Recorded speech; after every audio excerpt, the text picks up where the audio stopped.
Hello, my name is Kristin Shropshire. I'm a registered nutritionist and registered acupuncturist at Glebe Health House.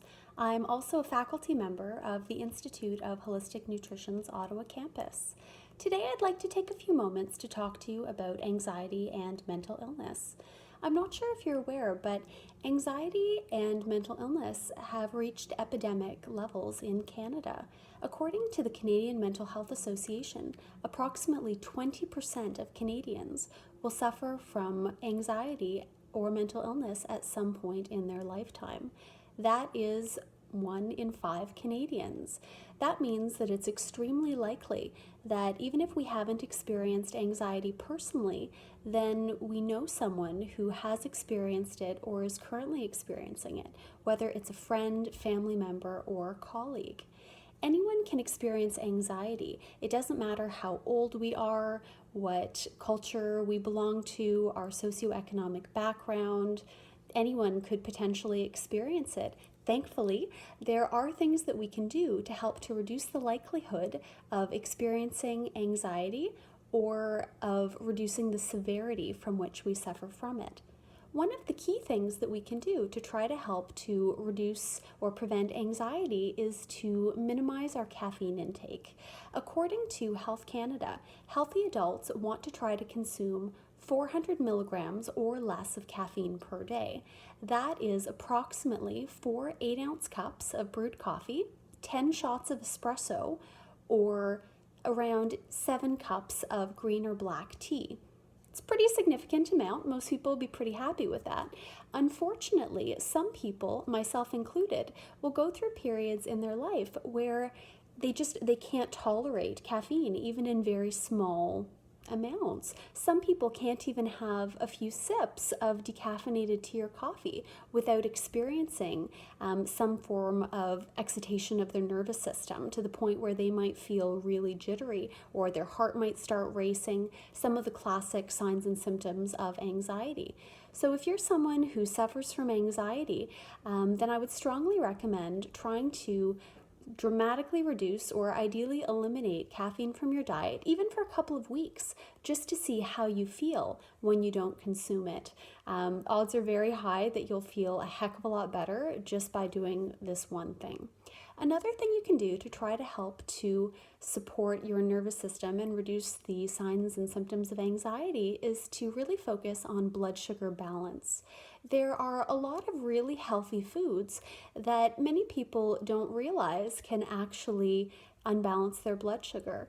Most people will agree that desserts, Pop-Tarts, sugary cereals, as delicious as our taste buds might find them, are neither ideal for blood sugar balance or optimal health. But what some people don't realize is that very healthy foods like quinoa, brown rice, and bananas can also really unbalance our blood sugar if we consume too many of them at a single time. I absolutely agree that those foods have health benefits and they're worthy of considering adding to our regular daily diet. But we need to be careful of the quantity that we consume at any one time. When in doubt, a good rule of thumb is to try not to consume any more than about a fist-sized portion of a carbohydrate-rich food at any one time.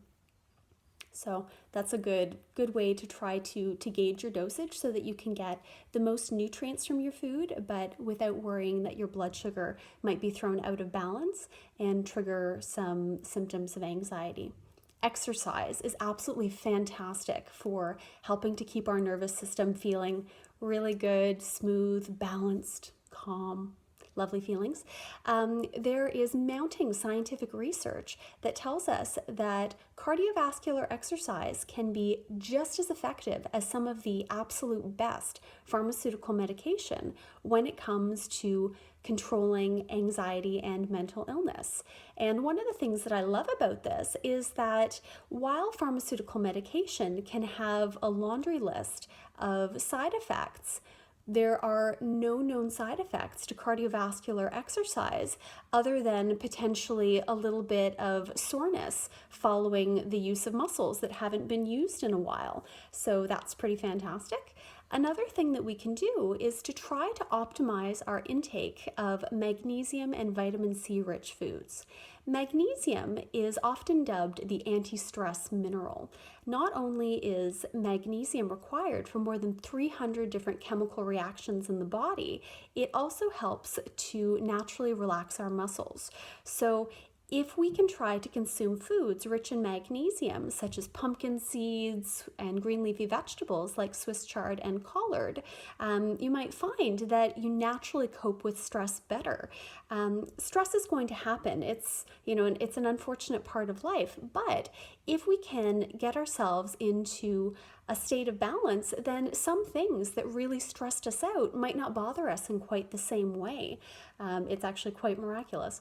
Another nutrient, as discussed, is vitamin C. So vitamin C is found in the largest concentrations in our adrenal glands. Think adrenals, adrenaline. When we're under stress, our adrenals will often secrete adrenaline in order to help us better cope with whatever stressors we're currently experiencing. And humans are actually one of the only mammals, humans and guinea pigs, that do not produce vitamin C. Mammals, our approximate weight and size, will produce between 5 and 10 grams of vitamin C per day. And interestingly, when those animals go through a period of stress or illness, the body will increase the quantity of vitamin C it produces, often by tenfold, meaning these animals, approximately our size, will be producing between 50 and 100 grams of vitamin C per day. Humans used to be able to produce vitamin C, but we lost the ability as a result of genetic mutation. So it's one reason that I really like to try to make sure that people are getting enough vitamin C, because our body used to produce it, so we know just how important it is. Another thing that is vitally important and often overlooked is taking the time to rest and indulge in self-care. I know that it might sound really simple, but taking time to do something we love, whether it's reading a good book, gardening, going hiking, having a picnic in wonderful period chapeaus because they entertain us, whatever works for you. Anything that makes us happy, makes us laugh, can go a great distance towards helping us to better cope with stress and reduce our symptoms of anxiety. So I hope that this video has helped to give you a few tips to help you to tackle anxiety, or to help educate some friends or family members on a few things that they can do to try to reduce their signs and symptoms of anxiety.